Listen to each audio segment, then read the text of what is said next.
Hey everybody, this is Kenny along with Kenny Squared. This is Sports on the Positive Tip, where we have conversations at the intersection of sports and faith. Kenny, I've got two quick things here for our opening. Do you remember who the quarterback of the Chiefs was before Patrick Mahomes?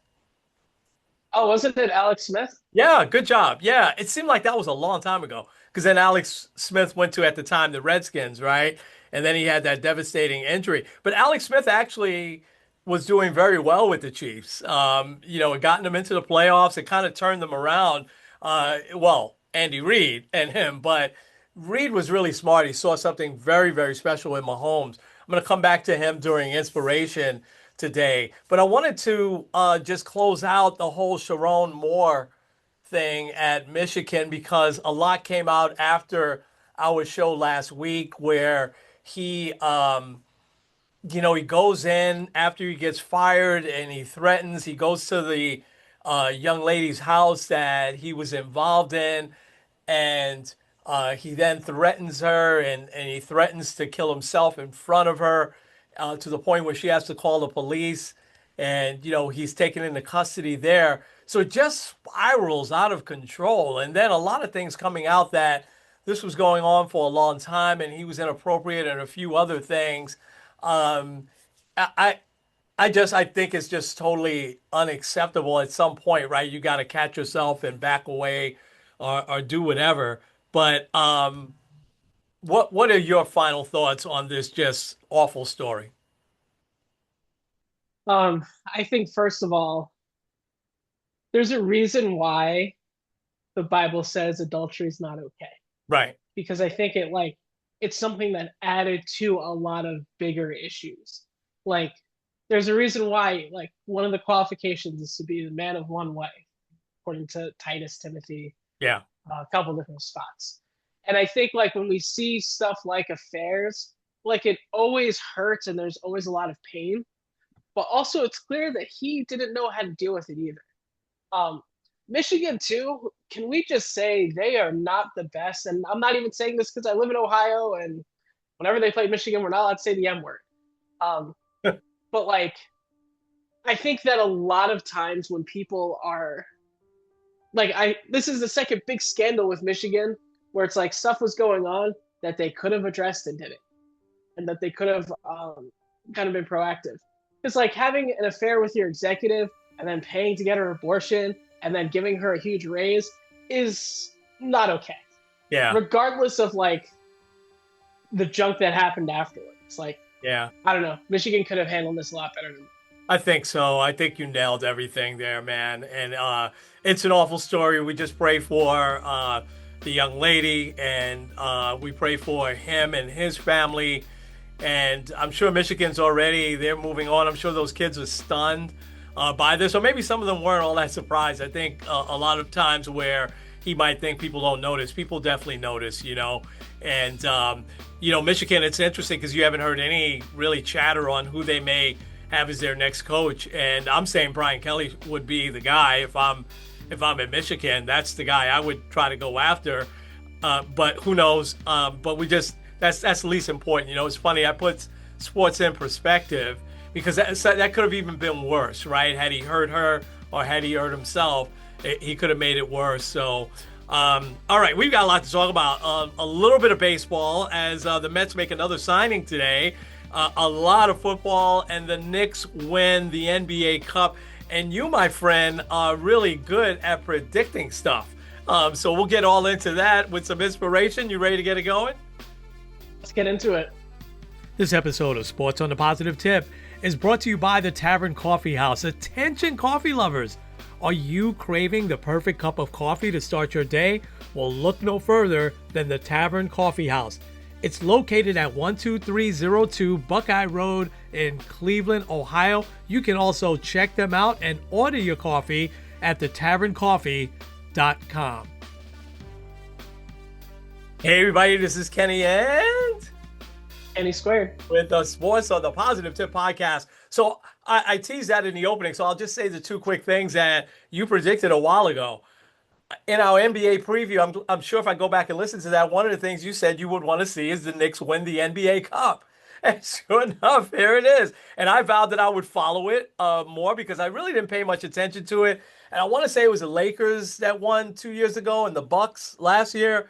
So, but a lot of people don't remember that. But for us, I mean, this is big because the Knicks closed something out, and when you have to think with all this experience they've had in the playoffs the last few years, we'll get more into basketball. That had to help them, right? So that was the first thing you predicted. Then a few weeks ago, you said, you know who the guy is you should go after? Luke Weaver. And the Mets signed Luke Weaver. So tell us about Luke Weaver. You watched him up close last couple of years. How is he going to help the Mets? I'll start with this with the Mets. The Mets currently have the Yankees' last three closers in their Like pitching if you had staff. Clay Holmes, yeah, yeah, Yeah. Um, but Luke Weaver will be good for you. yeah, Um, I think towards the end, like his second half of the year was awful. Like, I'll see if I can pull up the numbers here real quick. right, Um, but like he was doing pretty well because Yankees. First of all, the Yankees bullpen was a mess, which is why they traded for three relievers last year. And so Devin Williams was this closer to start the year, melted down in April. Luke Weaver took over as the closer again after he took over for Clay Holmes towards the end of 2024. And he was doing pretty well. And then he got hurt. And really, after his injury, it kind of just felt like he wasn't the same. And it might have been he was trying to do too much. He might have been tipping pitches, whatever. Um, because so he ended the year 4-4, 3.62 ERA. He appeared in 64 games, 64 innings, so roughly an inning a start. yeah. Uh, 72 strikeouts, 20 walks. Not bad. I'll see if I can find better splits here. Um, but Is he a closer anymore, Ken? no, I think where he's going to be really helpful for you Yeah. is like he can go seventh and eighth inning. Okay. He's a guy that can easily do multiple innings for you.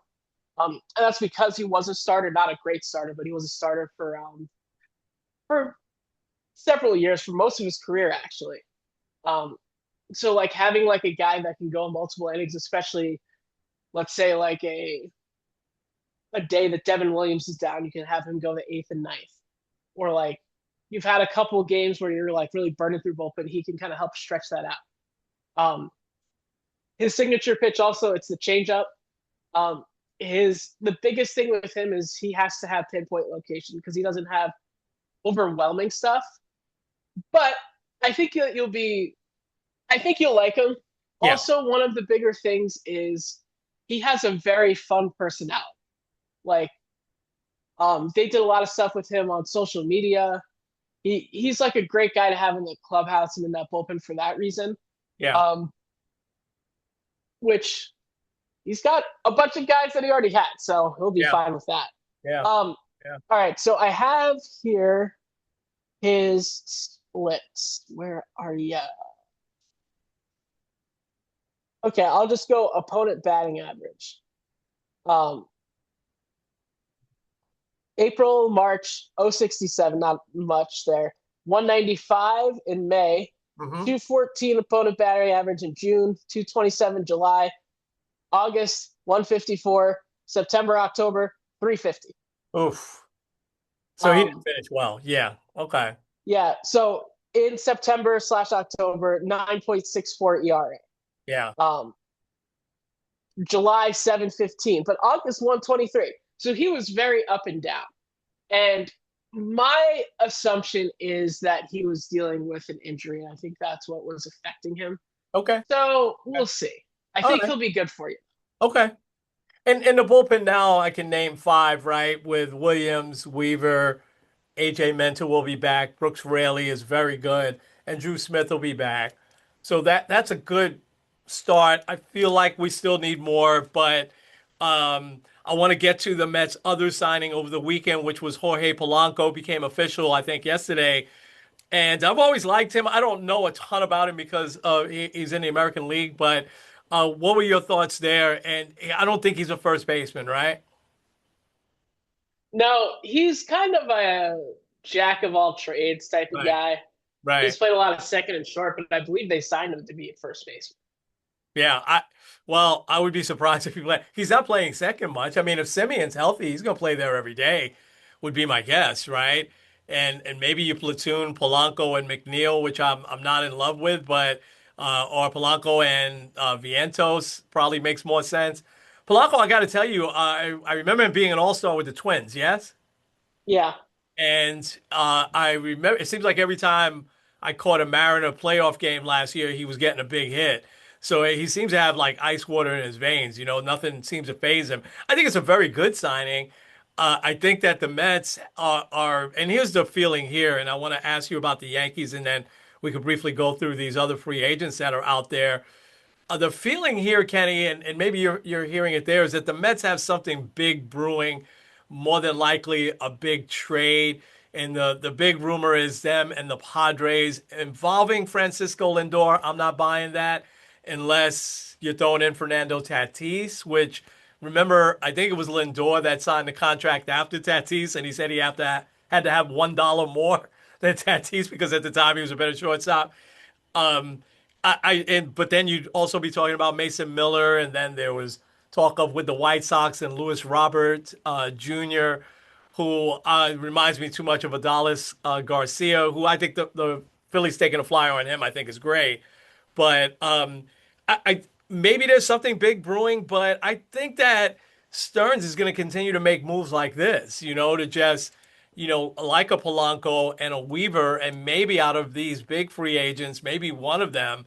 And the only guy, as I named them, Kenny, that I could see as a fit, I mean, we're signing all these ex-Yankees, right? Um, but the only guy I could see as a fit is Cody Bellinger. I mean, listen, Kyle Tucker would fit nicely anywhere. I think he's a well above excellent player, perennial all-star type player. But Bellinger, since he's got, with Stearns talking about defense, defense, defense, Bellinger fits that mold, I think. Um, but I want to hear what you think about the rest of these free agents that are out there. I'm just going to name a few of the hitters. I don't even have the pitchers listed here, and that's Alex Bregman, Kyle Tucker, Cody Bellinger, Bo Bichette, JT Realmuto. And here's one name that you're just not hearing. It's not a fit for the Mets because he's not good defensively. But Luis Arraez is still out there as well. Yeah. So, what are your thoughts on any of those? And I'm really curious to hear why the Yankees have been so quiet so far. well, my thoughts on Polanco. I think he's had his clutch moments. $20 million over this year, next year seems high. Hmm. Especially when it seemed like you weren't willing to give Pete Alonso. Yeah. Yeah. Which I know Alonso got 30, but that's not that much Yeah. higher. Like I don't think the I think that's a little overpaid for him. Yeah. Um, so I don't know. The It does seem like the Mets need to do something else. It seems like they have a Yeah. bunch of pieces that don't necessarily fit.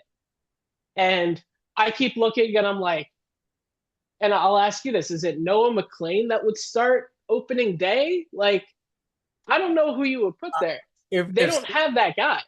if Senga is still on the team, I would say that they'll start him or Sean Uh, Manaea. I'd be shocked if Nolan McLean is the opening day starter, but Nolan McLean 100% as we're sitting there, if he's healthy, he'll be in that rotation all year long. yeah, so I don't know. Because like the one that probably I think if the Mets made a trade, like maybe if they did do a Mason Miller, which like you go Oh, Mason Miller with Luke Weaver, Devin Williams in the back of your bullpen, you're good. that You'll would be cook fine.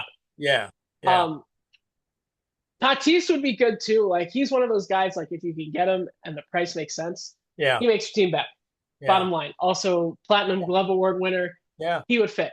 yeah, Cody Bellinger does seem like the perfect fit for you, and I don't like that because I feel like that'll start to create a bidding war, not just between Mets and Yankees again, but you're also probably have the Dodgers in there, the Phillies, a couple of those big market teams. yeah, Um, it's weird because I think the Yankees are kind of. I feel like we're not going to see another big free agent sign until Kyle Tucker signs. Yeah. It kind of seems like we're at like that point in the off season where it's like, because I think Boris has kind of said this without directly saying it. He's waiting till Kyle Tucker signs to reestablish the market, Yeah. especially for a guy that's very high desired like Cody Bellinger is, because he fits defensively everywhere. Um, and I don't know, the Yankees kind of I feel like they have like a couple options here. They can either be like, we're either gonna get Tucker or Bellinger and we're good, Yeah. or they're gonna kind of try to retool a couple of these guys. Yeah. Um, because there was like the rumors that Jazz Chisholm might be on the trade market, which Yeah. like That'd if be you silly. trade him, like Yeah. who's gonna play second base? Yeah. I, And, I don't want to rise there. unless they had something lined up for Ketel Marte, then Yeah, that's an upgrade, right? but Ketel Marte has a no trade list, 5 teams, one of them's the Yankees. Oh, really? So Yeah. He doesn't I'm want to. kind of Yeah. yeah, I don't know why he won it, but maybe he Yeah. just doesn't like New York. I don't know. Yeah. But like I think if you were to do like Jazz, I think they would follow the Mets model where it's like the core that we have right now isn't working. We just need to like we need to swap pieces. And I don't know if they necessarily need to do that. Um, I think their move is signing either Tucker or Bellinger. Bellinger makes a lot more sense because of his versatility. And then if they win the Imai sweepstakes, great. If not, trade for a starting pitcher. Yeah. Whether that's looking at Peralta, Yeah. whether that's looking at Alcantara. Yeah. Yeah. Um, Yeah. the Yankees probably could do Scooble, but they probably would say, give us Cam Slittler. And at that point, I'd say no. Oh, yeah. Um, but I think that that's probably the route they're going because, I mean, the outfield's kind of set. You got either Dominguez or Jones in left, Yeah. Grisham in center, and Judge in right. Yeah. Infield's also kind of set. They Yeah. brought back Rosario, and Yeah. I think that they're like, we're good enough. So Yeah. Yeah. So how about a catcher though? Would you take a flyer on Rio Muto is now 35, but he plays young. He's never been hurt. Would that be a guy that you would want to take a flyer on? absolutely, he's right-handed, so it would fit perfectly. So you have him and Right. Wells kind of sharing the duties. I think also Wells can learn from him, Right. so he can help Right. manage the pitching staff. I'd take a flyer on in a heartbeat. Okay. Okay. So I mean, I can think that makes sense. I why the Yankees have been kind of quiet so far. I do think I don't think the Yankees are going to run back the same exact team. I think they'll add a piece, but I would think that they would want Bellinger back. Yes. Yeah, I think in their heads they want. I think they would prefer Belly over Tucker, Right. not only because price, because I'm sure Tucker's going to be 300, 400 million when all is Right. said and done. Right. And like Bellinger is probably going to be, people keep saying like 150, 170. I think it's going to be over 200 because um, he has a lot of people that want him. Yeah. But I think they want him back because they already know he fits well here. Right. He has the right swing here. He Yeah. also can play all the outfield positions and play first base. So Yeah. And New York um, doesn't bother him. Yeah. yeah, He's obviously playing LA, Chicago, and New York now, so I don't think any big market's going to bother him. It is going to be fascinating to see where some of these guys sign, and this might now start to be a wait as we come up on the holidays and start now going into January, maybe till we see some of these guys sign, which takes you now back. This has been the pattern the last few years, even though we had this wave of Schwarber and Alonso and some of the big name free agents already signed. I wanted to get your opinion on the Braves here and what they're doing. They're not standing pat. You figure we just had injuries, so we'll be back next year. Man, they're making sure they sign Suarez, but that's after they brought back Iglesias. And so I would assume Suarez will probably swing over to the eighth inning with Iglesias, and they brought back Ho-Sang Kim. But then they also signed Mike Yastrzemski, a really good pickup. Not a great player, but a very, very good player defensively as well as can be offensively at times. I think the Braves have been quietly one of the teams that's really improved themselves. What do you think? yeah, I agree. Especially like Sometimes we see with pitchers like we saw with Alcantara towards the middle of the year last year, kind of year two after Tommy John is kind of when the pitcher kind of finds themselves again. Spencer Strider is also now coming off of year two of Tommy John, so he could be Right. very dangerous. Yeah. Yeah. Hopefully, Acuna can like not die. It Yeah. seems like he always has these like catastrophic injuries. So if he could stay healthy, Olsen had an off year. Like I feel like they're not too far away either, but they're like we're gonna not only fortify our weaknesses and also hope that these guys will Yeah. turn it around. So yeah, Yeah. I think Yeah. I don't think they're going down very quickly.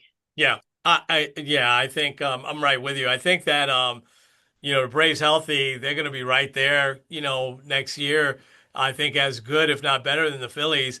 And my last quick question: the Phillies really don't want Castellanos there, and it's really bad when they kind of say that, which they have, because then teams will kind of hold them over a barrel.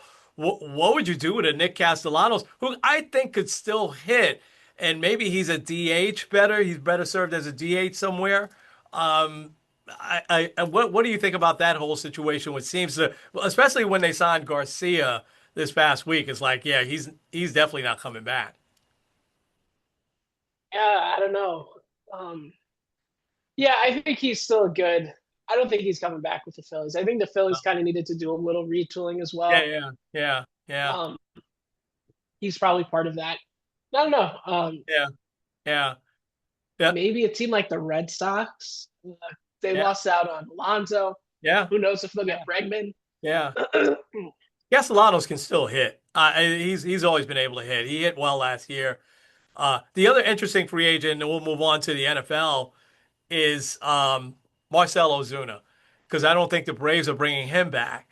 So maybe this is where the Braves are starting to tool back up because you're gonna need to replace his bat. Though he had a little bit of an off year last year, but he's strictly, I think, right, Ken, at this point in his career, DH. Oh yeah, Yeah, absolutely. yeah, yeah. There are a lot of teams that could use him, though, don't you think? Yeah, I think like especially if you're like afraid of like a platoon situation, Yeah, I think there's definitely a spot. yeah, yeah. It's gonna be fascinating to see these start to fall, but as fans, again, I think we have to wait. And I'm patient here for the Mets. This is not going to be the team they go in with. They're still going to make at least two, three, four more moves. I don't think there's anything massive coming, like a lot of people are saying. Maybe there is, but Stearns, the Luke Weaver, Polanco, those seem to be his type of signings that have worked out well for him over these first couple of years, like a Sean Manaea. I know he had an off year last year, but I think he'll bounce right back. A Griffin Canning, guys like that have worked out pretty well for him. So I think he's going to stay with that formula. So we'll see. I don't think he'll sign any top line guys unless he takes all that money and throws it at Cody Bellinger. Here, really, I mean this the last thing. If he gives Cody Bellinger more than 3 years, the fans are going to be screaming because they'll be like, "Why didn't you just give Pete Alonso, 4 years or 5 years, right?" Yeah, and in order to get Cody, it's going to be more than three Oh, it years. has to be more than It's 3 years. got to be at least 5 or 6. Absolutely, absolutely. So well, who knows? We'll see about that. All right, you ready to talk some NFL? Yeah, let's. This has got to be the weirdest NFL season It in it's recent been a, memory, right? it's been a lot of fun, yes. And you're right. I would agree with that. Let me, as you're talking, I'll pull this up. But I would agree with that. It's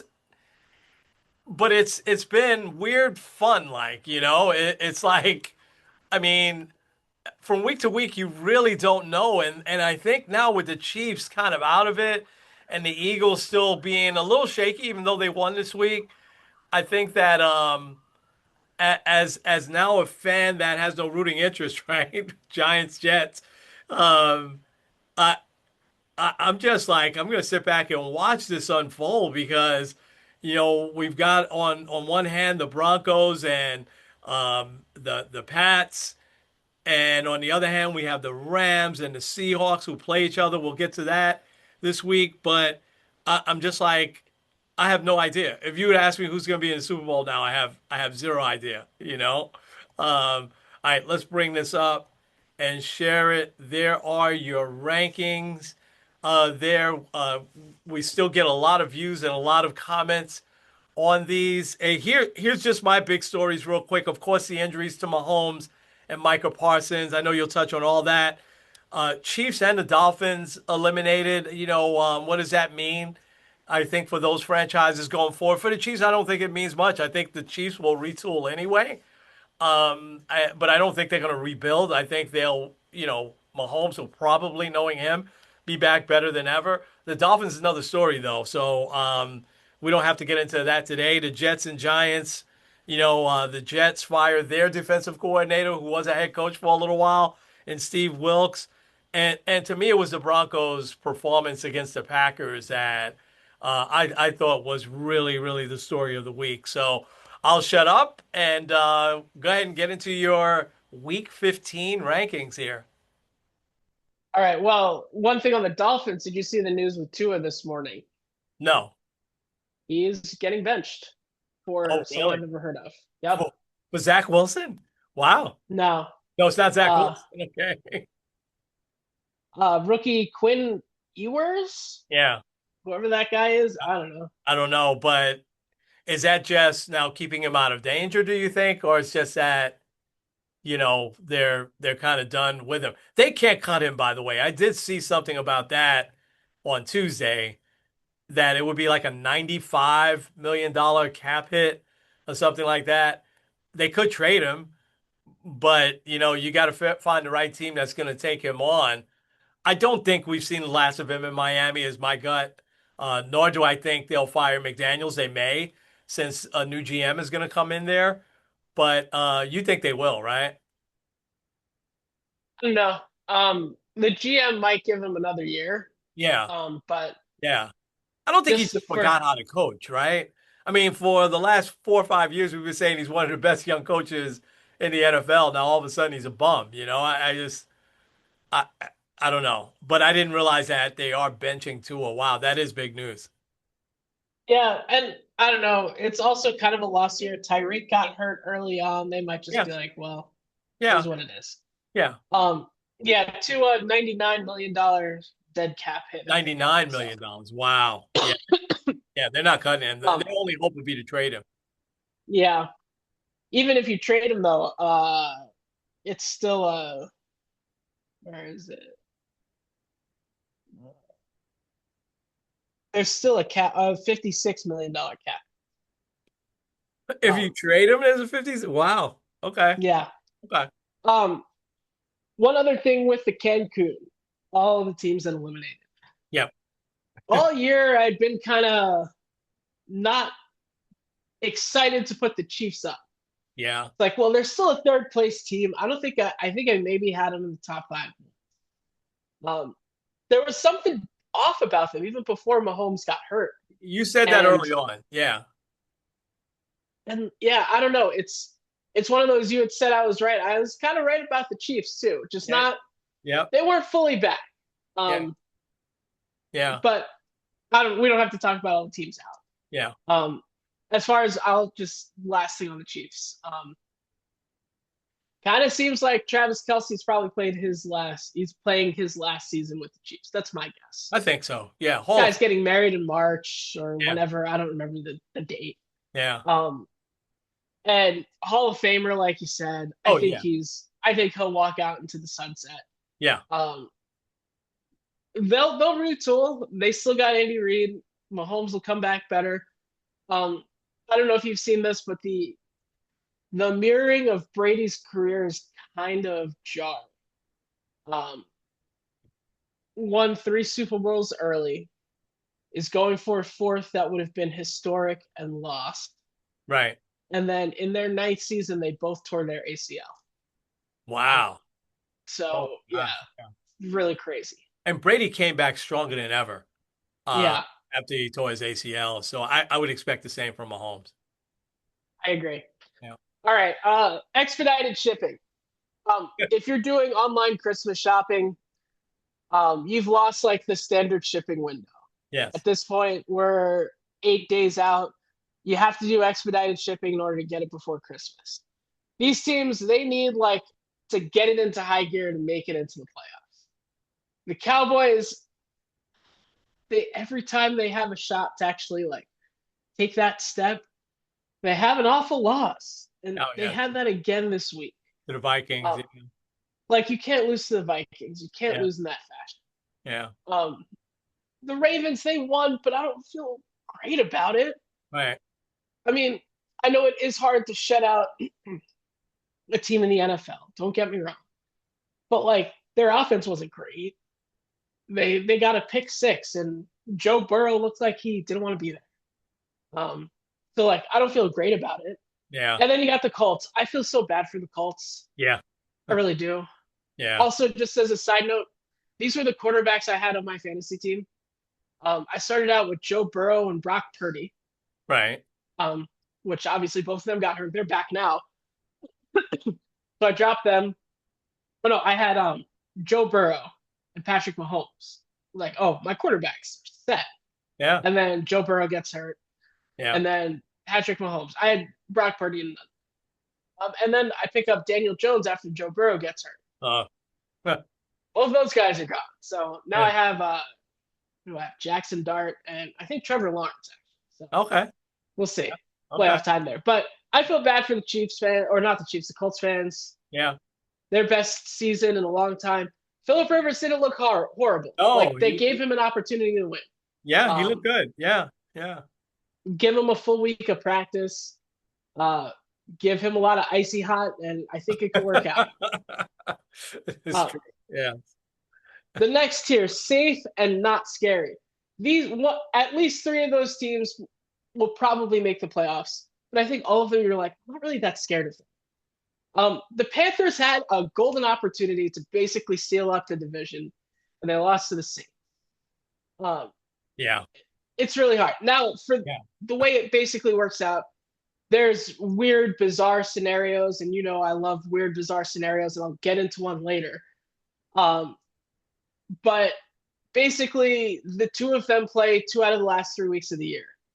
Uh, if one team sweeps the other, they win the division. If they split it, it basically is going to be Tampa Bay. Hmm. There's like Carolina would need a lot of help, Yeah. and they would need to like it. It's a weird scenario, but it could happen. Yeah. The Steelers, like Aaron Rodgers has looked okay. Um, it's still looking like they might actually finish 9-8, which great for them, awesome. But Yeah. like, do you really think they could win a Super Bowl? I mean, maybe they No. could. No. Really, any of these AFC teams, like if you said, "Oh, I'm not," I'm shocked that no one would be shocked if any of them made the Yeah. Super Yeah. That's Bowl. true. But also the 49ers, I don't know, they should be a lot more respected than they are, and I have them in that low of a tier. But Yeah. also like injuries, especially in the playoffs, sometimes really catch up to you. Yeah. One of my more haunting phrases, don't let us win one, from the famous '04 Red Sox. But Oh, these three teams, yeah. if I'm they surprised win you one didn't know. and they're like going and rolling, Uh, you'd be afraid of the Lions. You would not want to face them. yeah. Um, especially Jared Goff, if he can have the time in the pocket, be very methodical, he's very dangerous. Same with the Texans. CJ Stroud's a little battle tested. Their defense is excellent, and they've really been on fire the Yeah. last Yeah. like 2 months. Really, they've Yeah. won six in a row. Yeah. Um, and then last but not least, the Eagles. I mean, the Eagles are still defending champs, even though it doesn't feel like they are. And they had a great week shutting out the Raiders, but also it's still the Raiders, so it's hard to take a great amount of stock in it. But still, don't Yeah. let them win one. Playoffs, just playoffs. Taking that famous line. But like Kenny, these four teams, Kenny, oh, sorry. I want to ask you about the Lions though.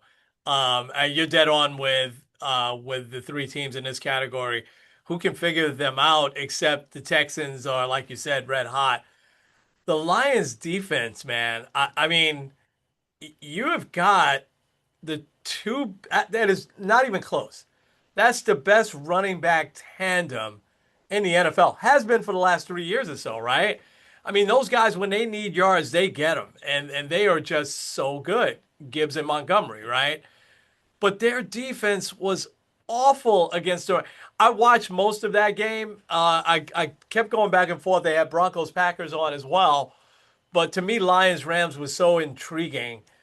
But I'm like, I never got the sense that they would be able to stop the Rams, and I'm not taking anything away from the Rams, but the Lions defense, and this is why they're in the situation that they're in. I think it's their defense that is just off. And, they lost their two coordinators, right?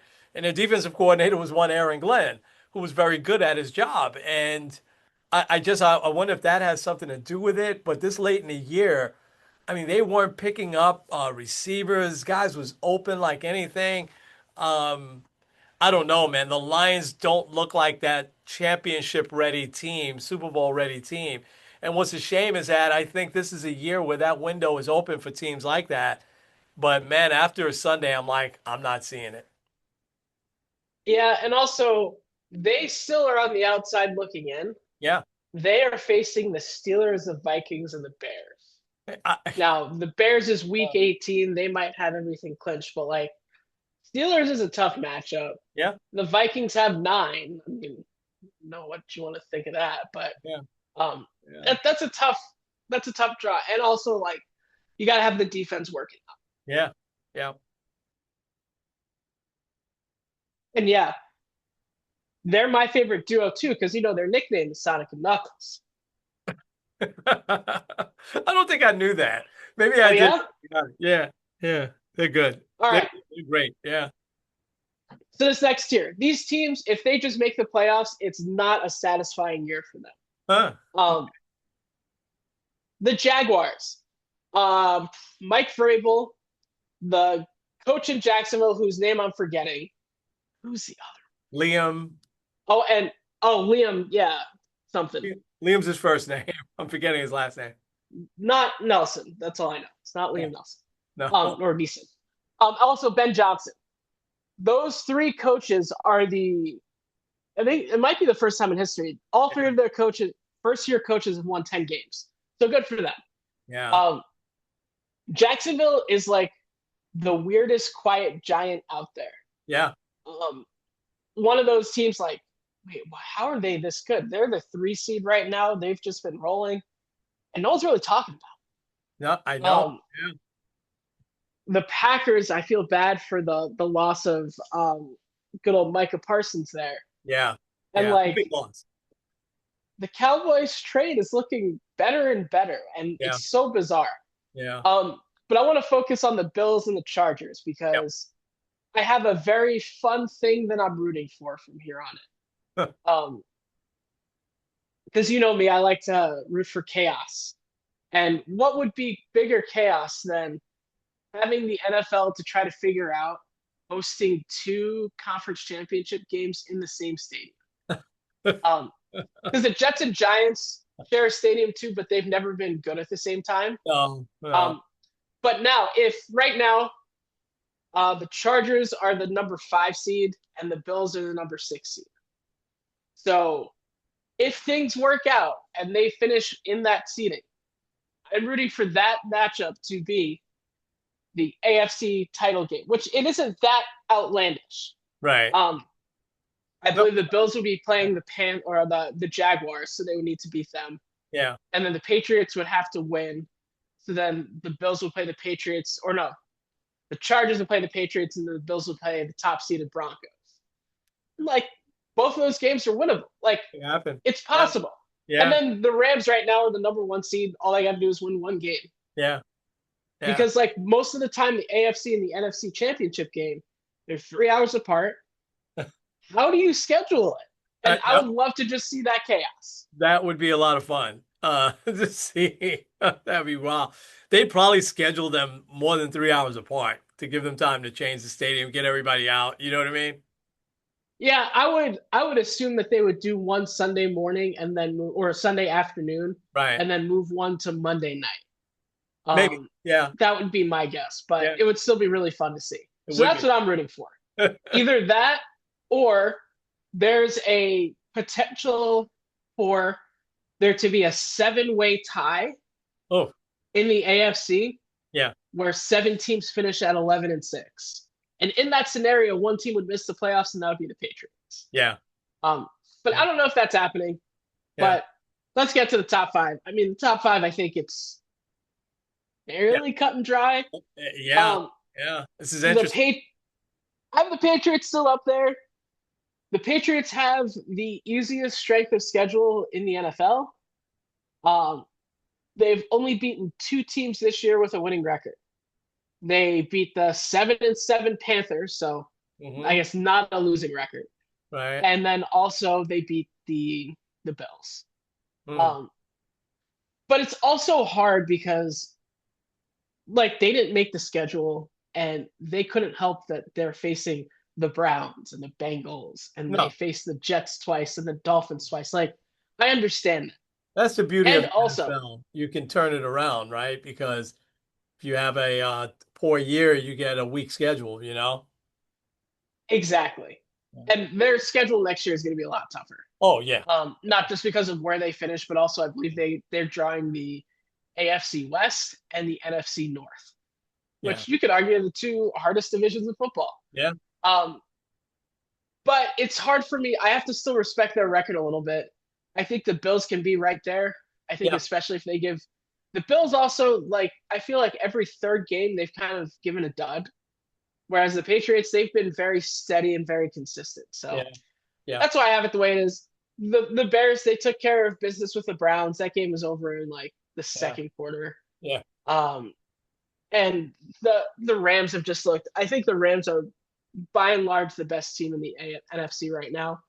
Yeah. Um, I don't think it's too soon to call it, but I would say if I'm calling it, I would say Matthew Stafford MVP. I can't disagree. Although a quarterback for the Broncos and quarterback for the Pats will definitely get some consideration, as should maybe one Sam Darnold. So I want to ask you this before we pull the screen down. I mean, there's 3 weeks left, right, in the season. Um, I mean, out of these five teams that are at the top, and I agree with all five. I questioned when I first saw it. I was like, you got the Bills not up there, and they just beat the Patriots, but you just explained it really well. Um, I at the beginning of the year, did you? I mean, which did you have any of these teams at the top this late in the year? Mm, maybe the Rams, but even with the Maybe the Rams, I Rams. was like, Okay. eh. Okay. I, See if I I can actually. I might have the old ones up. I would say yes, the Rams too. I think we knew the Rams were going to be good, but the Rams the last 2, 3 years have been kind of in the mix good, right? Not as good as they've been this year.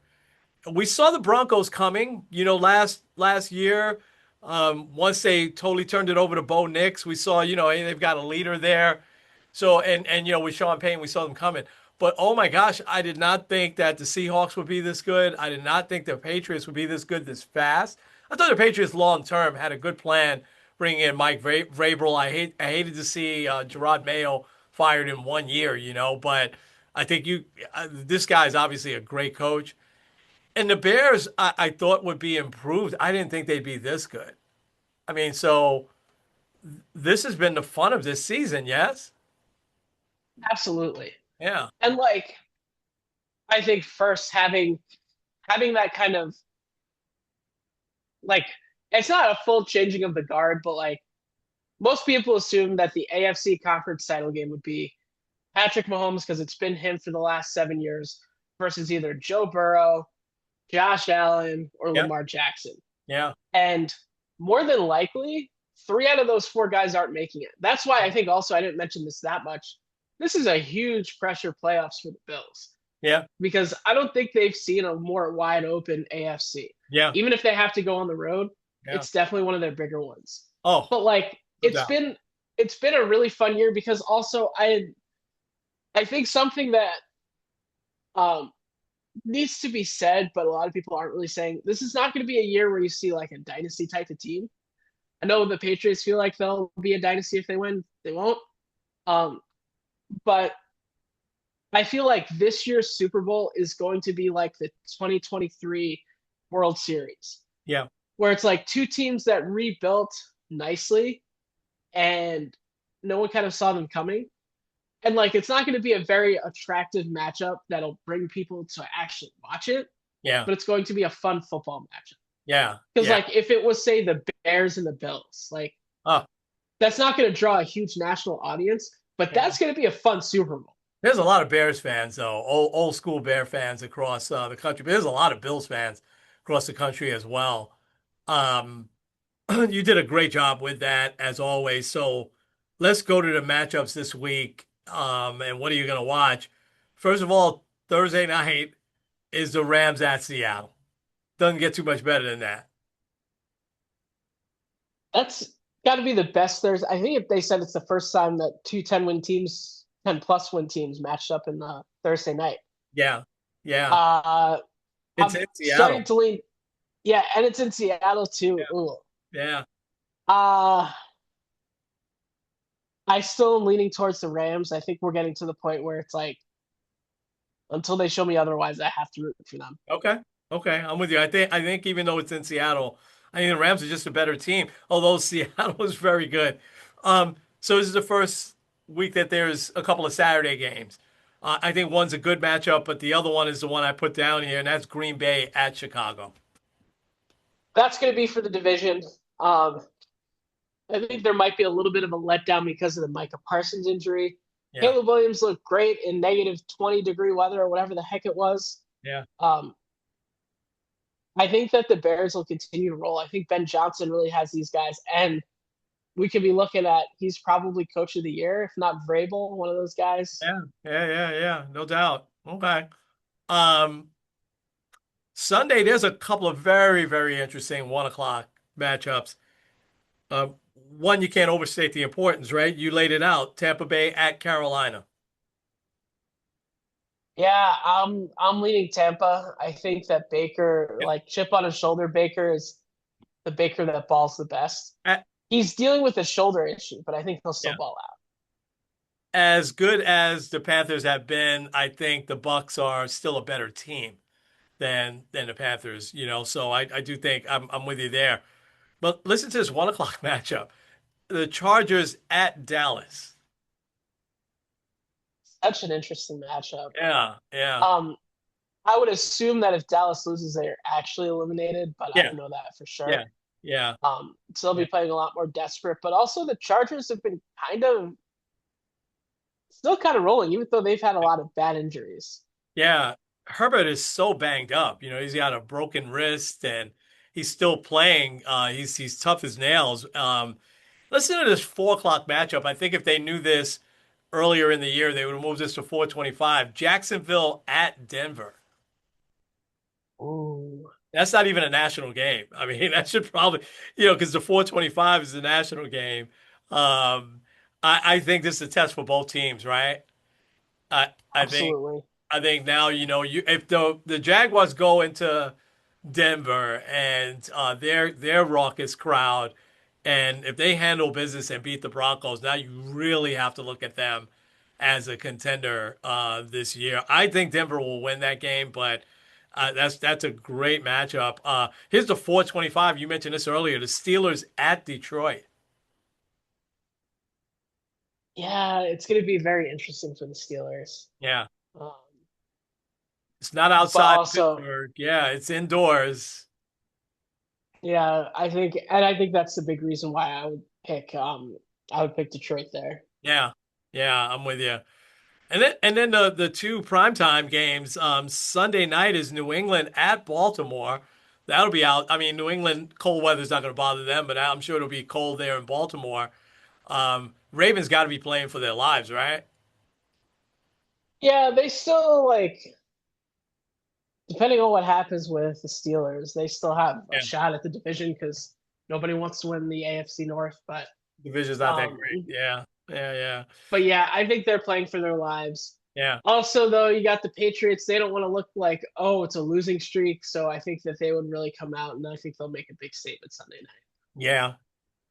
Monday night. I mean, it'll be Philip Rivers on full display here. San Francisco at Indianapolis. Man, if they had their full defense, Gramps would be dead. But um, I don't know. Part of me says maybe the Colts find something with him, and he has like a vintage Yeah, performance. yeah, Um, yeah. that's one of those things though with this season. Like, out of all the people that retired and came back, the last person I had on my mind was Philip Rivers. Yeah, I I thought he had rode into sunset because you see how busy he is. He's a coach. He's got a lot of kids. He's got grandkids already, or one grandkid, I think. I wouldn't have bet that wouldn't have been on my bingo card. And you know, Indy, he played those last few years. He's more known for me as a Charger, right? I think they picked him up when Andrew Luck, you know, went down and didn't come back. But I think the one factor here is that that game that he did play this past week was in Seattle. This is in Indianapolis, so that crowd is going to be going crazy every little play he makes. You know, he's always been a likable player. Um, what an amazing season, right? So far here in the NFL, and I think it's going to keep going. You know, Yeah, yeah, yeah, amazing season.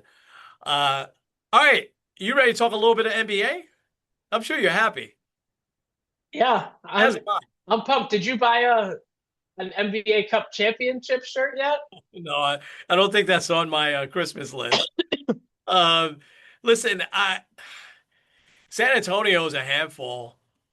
Did you think Stephon Castle? You would remember him from those UConn teams that went to the Final Four and won. Well, that won the championship. Oh, Um, Very good player, but I didn't think he was even the best player on that team. But that guy he's developed into quite an NBA player. You know, rookie of the year last year and playing extremely well. But it's Wimbiana. I know you had texted me, man. I didn't realize he's this good. You know, I mean, the guy's amazing, but they have a minutes restriction on him.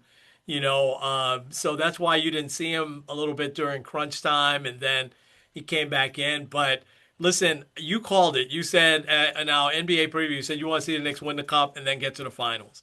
And I said I could care less about the cup. I just want them to get to the finals. But I promised you I would follow it, and I did. I thought it was a very interesting tournament.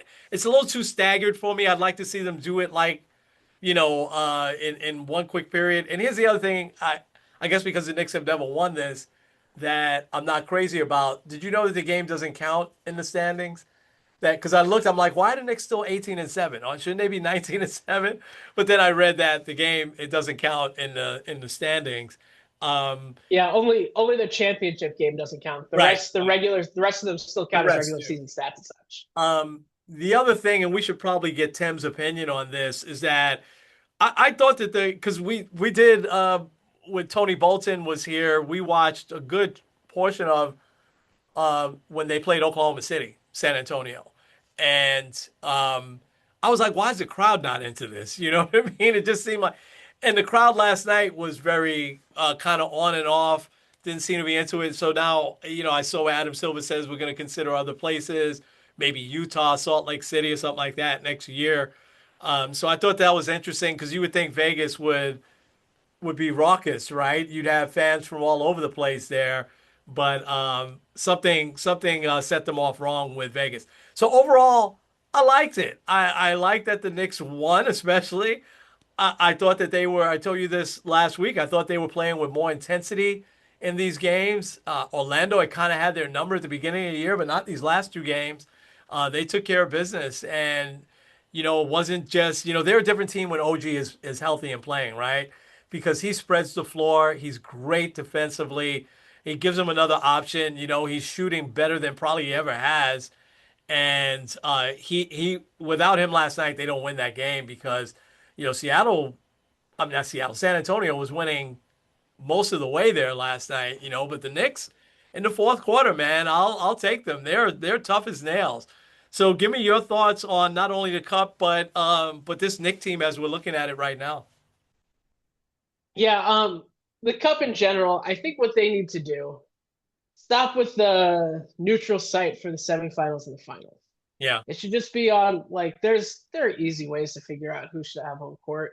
yeah, I don't know how you would have determined it here with them having the same record, but um, either that or make it like a more. I guess Vegas is fun in theory, but like it also makes me a little hesitant to be like, do they want a basketball team there? yeah, I don't know. yeah. Um, I don't know. Yeah, I would say because imagine if that happened in New York, it's like it was Oh, still kind of ho hum, and like I know some of like the WFAN people kind of slamming the NBA Cup a little bit. yeah, Like it's not a championship, but it's like the first thing that the Knicks actually have won in my lifetime, yeah, and yeah. that's something. Like I'm not going to be like, oh my gosh, we're NBA Cup champions, we're amazing. No, we're good because we're 18-7. Like Exactly. And they said they're not hoisting a banner or anything. Nick said. yeah, I think they let the the, players make that decision. Actually. yeah, they're celebrating with the home crowd on Friday, and it's just like a nice clap because, in the words of Kobe Bryant, the job's not done. Oh, Like yeah, if this is the pinnacle of the Knicks season, then we have a serious issue. yeah, yeah, yeah, Um, I think in general, though, the cup has seemed to get a little bit momentum. It makes games in December actually mean something, yeah, which like they didn't before. Um, the only thing I would look at changing, because like I understand, because like the finals, I like how yesterday the only games that were happening were like the NBA Cup finals. So yeah, it gave like yeah, yeah, they said it on the broadcast. It gives like a lot of these teams, like yeah, these players, a lot more of a platform to kind of show like, hey, we're awesome. Like I've seen Wembanyama in like clips and like a little bit here and there, but oh my gosh, that guy is insane.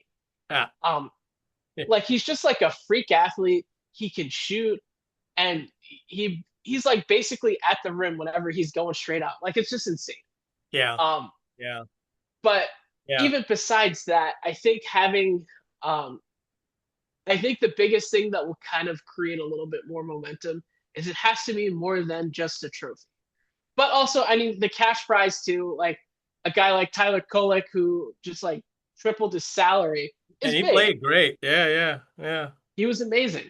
yeah, Um, yeah, and like I think that's a big one, and I think that's a big incentive because like you look at guys like Jalen Brunson or Josh Hart, guys that are making a lot of money, they want to do it for the other guys. yeah, But I think having another like season incentive will help some of the fans that are skeptical. yeah, I yeah, have two, and I don't know if they would do it, but I think they should at least look at it. If you win it, you automatically clinch a playoff spot. Like regardless of how the rest of your season goes, wow, you are in the top six. I think that should be one because that would also encourage some of the teams that are struggling. Like I yeah, don't know if we could fully get to the playoffs, but hey, yeah, we can win 3 games in a row. I don't know. yeah, So yeah, that would be one. Um, Second, and I think this is where it would be very dicey, but also very spicy as well.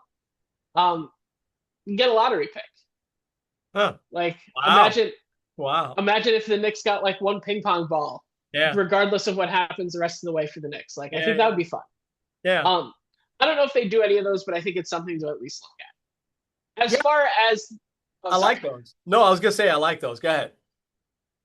Yeah, as far as the Knicks go, I have reached a point now where if Milwaukee knocks on the door and says we'll give you Giannis for Karl Anthony Towns straight up, I'm pretty sure I would still say no. Wow. And I wasn't that way, as you know, at all. Yeah. Um, and not even just because I love Karl Anthony Towns. I still think Giannis is a better fit.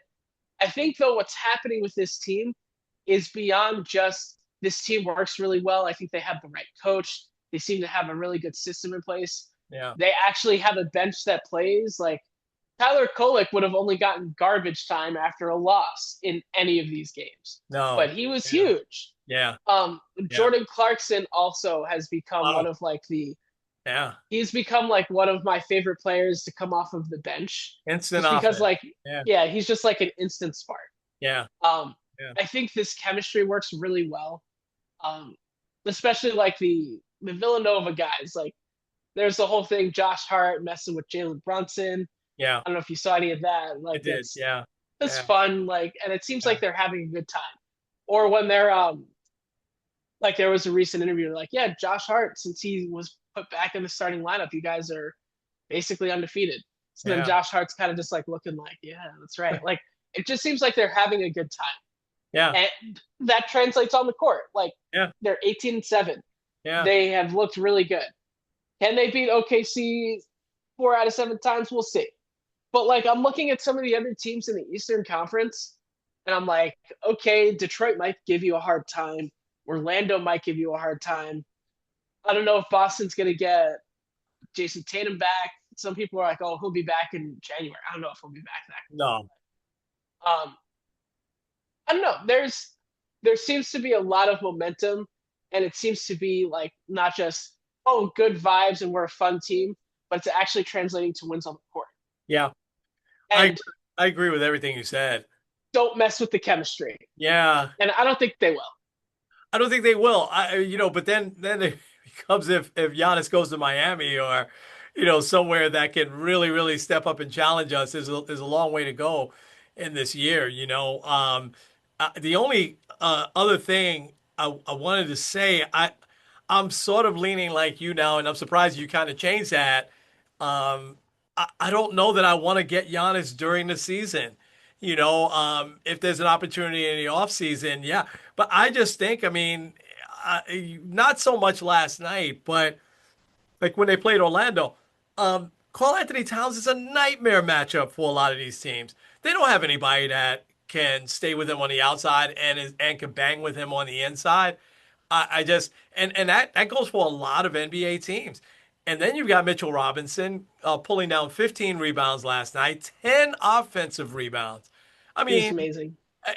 so there is a chemistry to this team, and they're only going to get better. It's still pretty early. We're not even near the halfway mark, of the season. And but it is going to be a tough decision, I think, for Leon Rose as this team continues to grow and gel and get better.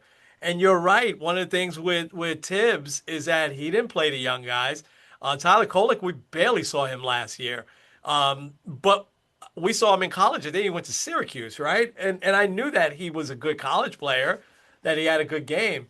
Last quick thing to back up your point is that Mikal Bridges, who was playing pretty good in the first half, we didn't see him hardly at all in the fourth quarter, right?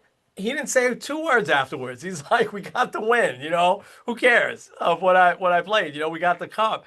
And that's the type of selflessness that takes time to build. And I think the Knicks are really building it. This is going to be the Knicks window this year. You mentioned Detroit. Detroit's 19-5, right? So they're going to be a hard out. And, if the Knicks can avoid them till the finals, the conference finals, I think that'll be good. But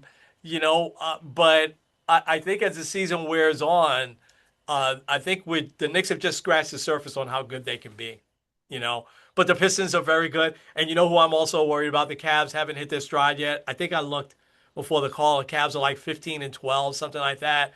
So they haven't hit their stride yet, and they will. The Cavs have a great team. But those are the only two teams I'm really concerned about in the East. I think Orlando's good, but I think the Knicks showed that, hey, they ain't ready to beat us yet. So this is going to be fun. And I enjoyed the cup. So thank you for that recommendation. And man, you're predicting stuff here. Chiefs, the Cup, Luke Weaver. Yeah, you're on a roll here, man. We're gonna nickname you Butter because you're on a roll.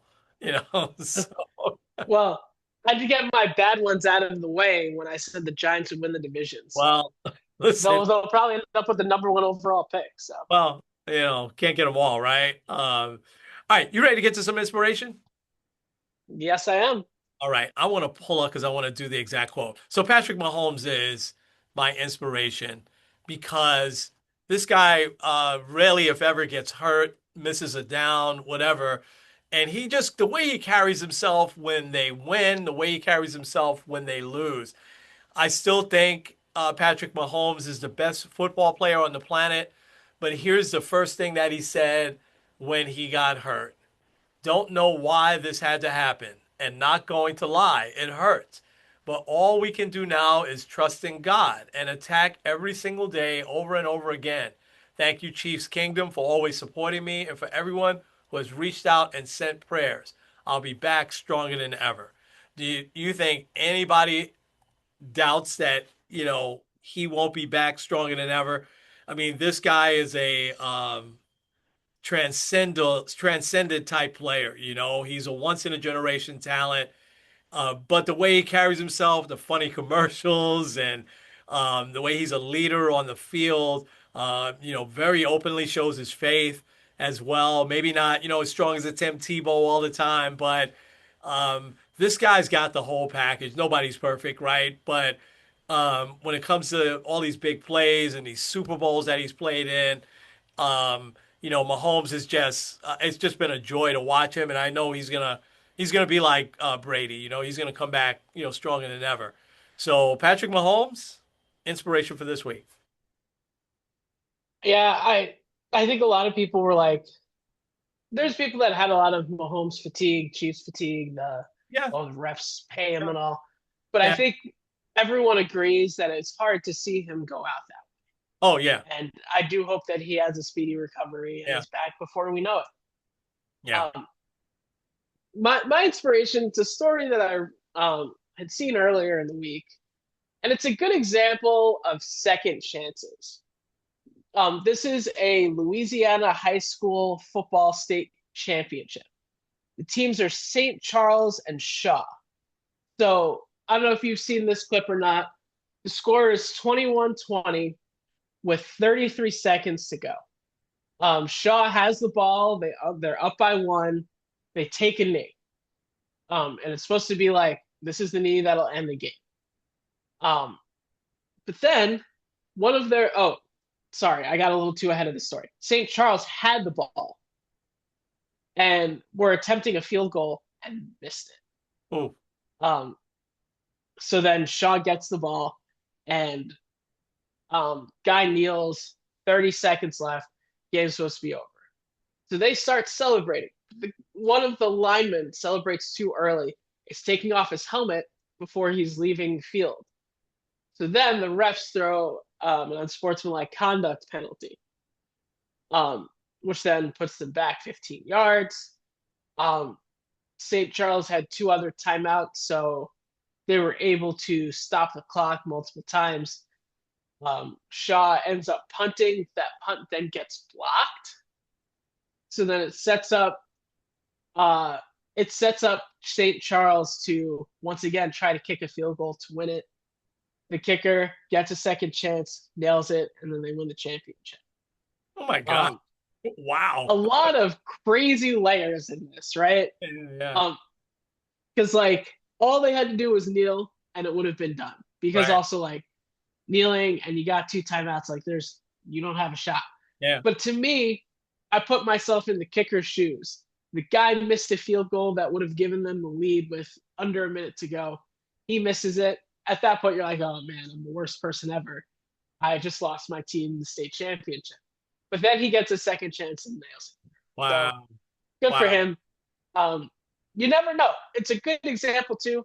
Game's not over until you see Oh, all zeros. yeah. And the guy that took the helmet off? I mean, you got to know better than that, right? Even at the Yeah, high. and Yeah. I've seen some people say, well, like the ref was kind of being petty about it. Guys should know the rules. Yeah. I understand that you're excited and you want to celebrate with your team, but you have to celebrate the right way. Yeah. You Yeah. got to wait till you see the zeros or get off. So Wow. Wow. That is incredible. I got to go look that up now. That's just an amazing story. I feel bad for the guy who took the helmet off because that got the ball rolling, right? When you're back 15 yards, then it's like, okay, maybe we got a shot here. We'll use these timeouts. Wow. That's an amazing story. Uh, yeah, it's yeah, crazy. yeah, yeah.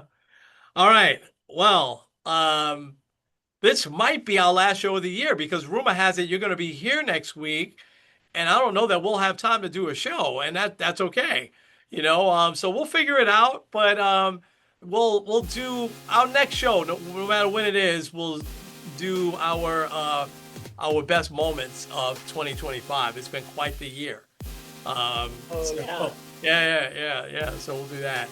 All right, but in the time being, Kenny, take us home. All right. This is Kenny Squared N Kenny. with Sports on the Positive Tip. We'll see you guys next time.